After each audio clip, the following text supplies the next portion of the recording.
Hello again, everyone. In this technical analysis of the stock market video, I call it danger zone because that's exactly where we're at. When we look at the Nasdaq Composite and Nasdaq 100, I've got several things I want to point out about it.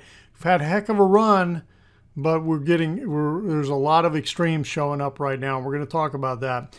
The real question is July 2020 going to be the new March 2000? We're going to find out here pretty shortly. All right, we're going to start off and look at the Nasdaq Composite Index daily and weekly, and then we'll look at, point something out, some interesting tweets I came across during the week, early in the week this week, about the Nasdaq 100. We're going to look at the put to call ratio, which is just screaming extreme, and then take a look at Netflix, which had earnings this last week. All right, so the Nasdaq Composite was up 29.36 on Friday. Very compressed price action. The entire range for the day was 111 points. On Thursday, it was 135. On Wednesday, it was 184. You could see it just tightened, kept tightening after the big reversal candle that happened on Monday, July 13. Now, the interesting thing is that we haven't closed below the low of that Monday trading range. Okay, so looking for that to happen, and I like to see that as kind of a confirmation that maybe we've got a top in. Could be intermediate, could be longer term. We'll find out. When you look over here at the weekly view, we're down 114.25 for the week. All right, so that is the picture here. Now, one thing, I don't know why it's doing that. It's just kind of catching it. When we look at the indicators, the RSI is showing pretty good divergence in here, not confirming this final move to the upside here. And then when I look at the DI plus down as one of the directional indicators, Wells Wilder's directional indicator components in here, it's not confirming the move to the upside either.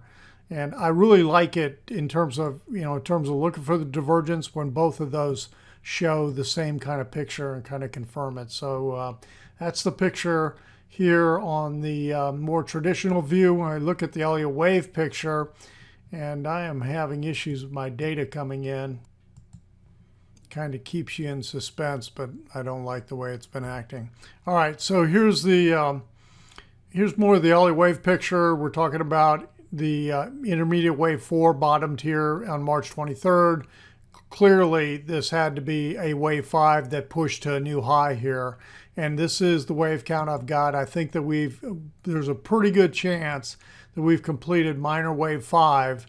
We'll be watching, watching to see that we get confirmation that it starts to break down, looking for this to roll over, start closing below that 10-day moving average that I've got on the previous chart I was just showing you. So this is the picture, and again, here's the divergence that we were talking about. All right, I want to look at the Nasdaq 100 real quick. Okay, it's the same kind of picture, and that's why really I do all my analysis on the Nasdaq Composite Index, and because really they just mirror each other in here. It's the same picture, but here's this July 13th reversal candle is what I'm focusing on. Let me bring up my first tweet in here that I want to talk about. Okay, Sentiment Trader, this guy puts out a lot of good stats on the market. And on July 13th, after the market closed and had that reversal candle, he said the Nasdaq 100 rallied more than 2% intraday to set a new all-time high. So that was one of the key things, that this was at an all-time high. Then reversed to close down by more than 1%. It's done that twice. Today was one, and the March 7th, 2000 was the other one. So let's take a quick look. Where is March 7th of 2000? Let me shrink this down a little bit. And you'll see it wasn't the high day, but it was close. So let's go over here, come in here like this, and here it is. Okay. Here's March 7th of 2000.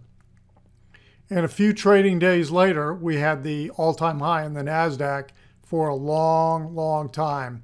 And of course, then the Nasdaq went on to lose something like 85% of its value.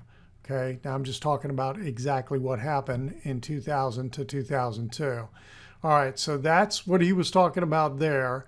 Now, another interesting tweet that I came across is this one. Let me pull it up. Jesse Felder tweeted this also on Monday. The 3-month average of Sentiment Trader's Nasdaq Optimism Index is at the highest level since 2000. Here we are. Okay. Further, the number of media stories mentioning the word bubble has risen to the highest level since April of 2000. Pretty interesting things going on here in terms of the extremes that are happening in both the extremes in sentiment, extremes in what's happening with investor perspective and investor actions. Let me pull up the put to call ratio. Let's talk about that. Actually, before I do that, I just want to remind you that if you like this kind of information, head on over to my website at joehenches.net and check out the membership, check out the website, and become a member. All right, so this is, okay, here's where I want to go. Here's my table of the equity put to call ratios from the Chicago Board of Options Exchange. Okay, the column B in here is the actual reading, and column C is the 10-day moving average. Now, the last time I talked about this was on July 4th, the video that I put out on July 4th. So the data would have been through right here, okay, here and above. Okay, so as you can see, after that, these last 2 weeks, we have gotten very, very extreme. And as a matter of fact, the 10-day moving average is now back lower than where it was in early June. And both of these readings are way lower than anything that was seen back here in January, much less February when the market peaked out. Okay, so we are getting very, very bullish extremes, which is a contrarian indicator to me when you get this kind of bullishness. Now, this isn't sentiment. I mean, it's a sentiment indicator, but it's not like it's some poll or anything. This is actual traders' actions in terms of what's going on. 47 puts for every 100 calls being traded. This is actually what people are doing. Now, this 10-day moving average in here, this is, I'm going to do a couple points I want to make. This is the lowest of any data that I've got because my data goes back to 2006. But I've been told that it's the lowest reading since September of 2000. So again, very, very extreme readings. And here we are talking about 2000 again. All right, so that is the background. That's what's going on. And again, I say that's the background because that's the, that's the setup. Okay, that's what's happening in terms of the underpinnings of the market type of thing. But you have to wait for price action to actually start to break down. Like I talked about in here when I was looking at the Nasdaq Composite. Let me pull it back up. We still haven't gotten a close below the Monday's price action. We're still riding above the 10-day moving average, which is the blue line. So we will, much less having a moving average cross to the downside like we had here back here in February after we started to break down. So that's what we're watching for. Okay, the setup is starting to occur. The sentiment background, the extremes in optimism, the divergences that we're seeing. That's why I call it a danger zone. Let's take a look at Netflix. Okay, here's the daily chart of Netflix. Netflix had earnings out after the market on Thursday, and it closed down $34.40 on Friday. Okay, so, but here, look, here's July 13th. Here's the Monday. Okay, no earnings report. It's just price action in terms of the extreme, in terms of what they were doing with the with all of the big name tech stocks, tech type stocks even. That are in the Nasdaq 100. And here we are coming down. And here's what it looked like for the week.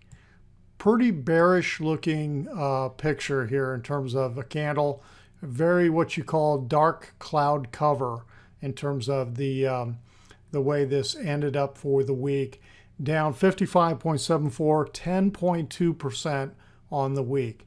So that's not a good start to the earnings season. We've had banks, we've got Netflix, and of course the stream continues this week. All right, that's it for this video. If you felt like the video was helpful, hit the thumbs up. And if you'd like to subscribe to the channel, hit that little subscribe button. And if you click on that little bell, it'll give you notifications when a video is released. And again, if you'd like to have more of this kind of information, head on over to my website here at joehenches.net. Let me pull that down so you can see the address here, joehenches.net. And check out the website, check out the membership, and become a member. Everyone have a great weekend. Be safe, and we'll talk to you on the next video.